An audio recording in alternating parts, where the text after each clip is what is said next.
부를 쌓아왔던 기존의 방식들, 이제는 더 이상 통하지 않는 시대가 됐습니다. 2026년이라는 거대한 경제적 변곡점 앞에서 여러분의 자산을 어떻게 지키고 또 불려나갈 수 있을지 그 새로운 생존 전략을 지금부터 한번 제대로 파헤쳐 보겠습니다. 이거 진짜 많은 분들이 공감하실 거예요. 나는 분명 열심히 일하고 있는데 왜 갈수록 재정적으로는 뒤처지는 것 같지? 하는 느낌이요. 바로 이 보편적인 불안감에서 오늘 이야기를 시작해 보려고 합니다. 사실 이 불안감을 정말 기가 막히게 표현하는 단어가 있죠. 바로 벼락거지입니다. 가만히 있었는데 나만 갑자기 거지가 된 것 같은 느낌. 나 빼고 다른 사람들 자산 가격은 다 오르면서 느끼는 이 극심한 공포감 있잖아요. 이게 바로 오늘 우리가 파헤쳐 볼 문제의 가장 핵심적인 감정입니다. 자, 그럼 첫 번째 섹션에서는요. 이 벼락거지라는 공포가 대체 어떻게 우리의 판단력을 흐리게 만들고 또 위험한 투자로 우리를 이끄는지 그 메커니즘을 한번 자세히 들여다보겠습니다. 뒤처지면 안 된다는 이 공포에 한번 휩싸이게 되면요. 냉정한 판단을 내리기가 정말 어려워집니다. 뭐랄까 마치 맹수에게 쫓기는 것처럼 남들이 전부 환호성을 지르는 가장 뜨거운 순간, 그러니까 가격이 거의 최고점일 때 시장에 뛰어들게 되거든요. 그리고 이렇게 패닉에 빠진 투자자들은 자본시장의 아주 영리한 포식자들에게는 가장 손쉬운 먹잇감이 되는 거죠. 그래서 여기서 진짜 중요한 원칙 하나를 딱 기억해야 돼요. 주변에서 어떤 주식으로 대박났대 하는 소리가 들려올 때 있잖아요. 그땐 이미 파티가 거의 끝났을 확률이 아주 높습니다. 왜냐하면 주가라는 건 항상 미래에 대한 기대를 미리, 그것도 아주 많이 땡겨와서 반영하거든요. 진짜 기회는 모두가 열광하는 곳이 아니라 아직 아무도 주목하지 않는 곳에서 거시경제나 산업의 큰 흐름을 먼저 읽어내는 데서 나옵니다.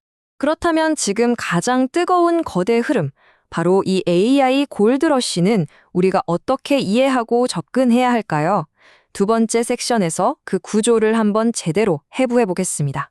자, AI라는 이 거대한 산업혁명을요, 마치 3막짜리 연극이라고 생각하면 이해가 쉬워요. 1막은 엔비디아가 이끌었던 AI의 두뇌, 즉 반도체 인프라를 까는 단계였죠. 그리고 2막은 이 두뇌가 잘 돌아가도록 도로를 까는 단계, 그러니까 메모리나 전력 같은 분야가 확장되는 시기였습니다. 그리고 바로 지금 우리는 AI 기술을 이용해서 실제로 돈을 버는 기업들이 나타나는 3막, 즉 수익화 단계에 들어서고 있습니다. 이 3막의 아주 좋은 예시가 바로 엠러빈이라는 회사예요. 이 회사는 AI를 써서 사용자에게 가장 딱 맞는 광고를 보여주는 기술로 어마어마한 돈을 벌었고요. 주가도 당연히 폭등했죠.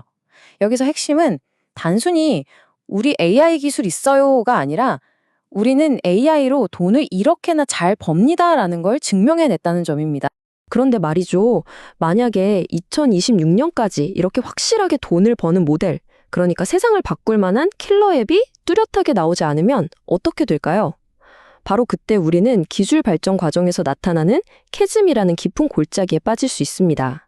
이 캐즘이라는 건 초반의 뜨거운 열기와 본격적인 대중화 사이에 나타나는 일시적인 침체기거든요.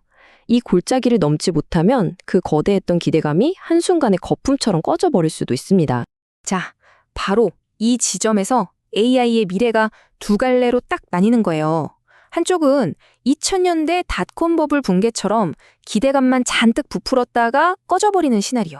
다른 한쪽은 엠러빈처럼 진짜 돈 버는 회사들이 계속 나오면서 지금의 이 버블이 우리 상상을 초월할 정도로 훨씬 더 커지는 시나리오죠.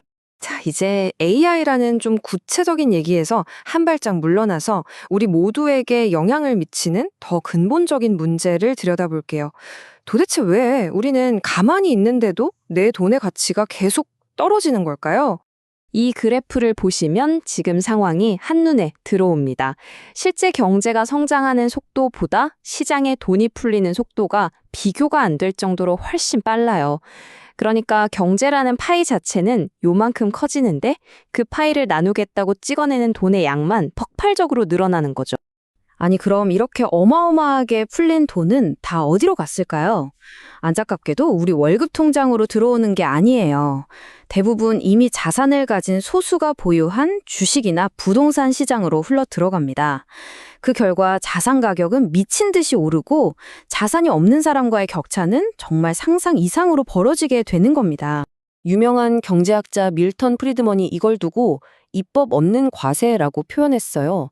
이게 무슨 말이냐면 우리가 동의한 적도 없는데 정부가 돈을 찍어낼수록 내가 가진 현금의 가치, 즉 구매력이 떨어지잖아요?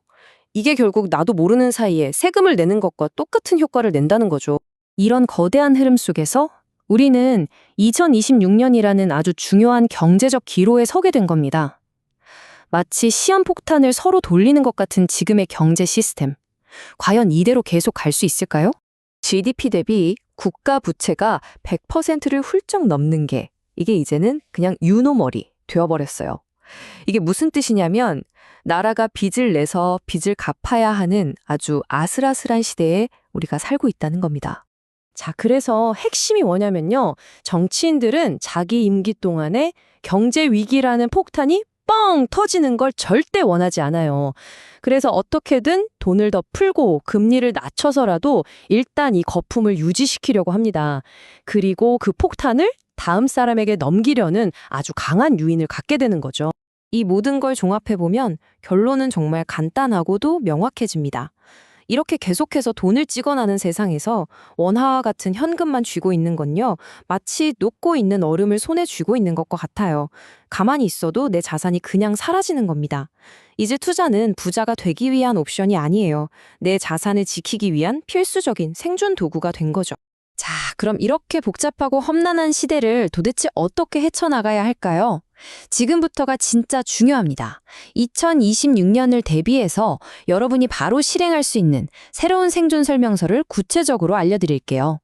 옛날, 그러니까 저금리 시대에는요, 빚을 내서 자산을 사는 거, 이게 거의 필승 공식이었죠.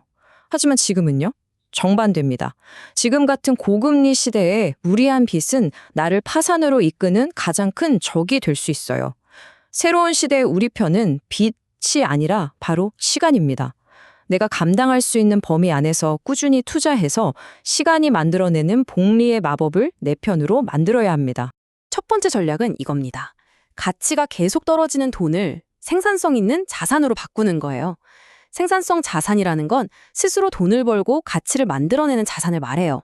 앞에서 얘기했던 AI 기술로 돈을 버는 기업들이나 혁신 기업들을 모아놓은 나스닥 지수 같은 것들이 아주 좋은 예시가 될 수 있겠죠. 그리고 두 번째 전략은요, 돈을 희소성 있는 자산으로 바꾸는 겁니다. 희소성 자산은 공급량이 딱 정해져 있어서 정부가 돈을 아무리 많이 찍어내도 그 가치가 쉽게 떨어지지 않는 자산을 말하죠. 대표적으로 금이나 원자재, 그리고 아주 신중하게 고른 일부 부동산 같은 것들이 여기에 해당됩니다. 결국 이 새로운 생존법의 핵심은 딱 하나, 바로 균형입니다. 생산성 자산이라는 창으로 공력적으로 자산의 성장을 누리면서도 동시에 희소성 자산이라는 방패로 혹시 모를 버블 붕괴나 끔찍한 인플레이션에 대비하는 거죠. 이렇게 위험을 분산하는 해지 전략을 함께 가져가는 것. 이것이야말로 벼락거지가 되지 않고 입법 없는 과세로부터 내 소중한 자산을 지켜내는 가장 현실적인 방법입니다. 자, 오늘 이야기는 여기까지인데요. 마지막으로 여러분 스스로에게 이 질문을 한번 던져보셨으면 좋겠습니다. 내 포트폴리오는 이미 지나가버린 과거의 성공 공식에 갇혀 있나요? 아니면 다가올 2026년의 새로운 경제 현실을 맞이할 준비가 되어 있나요?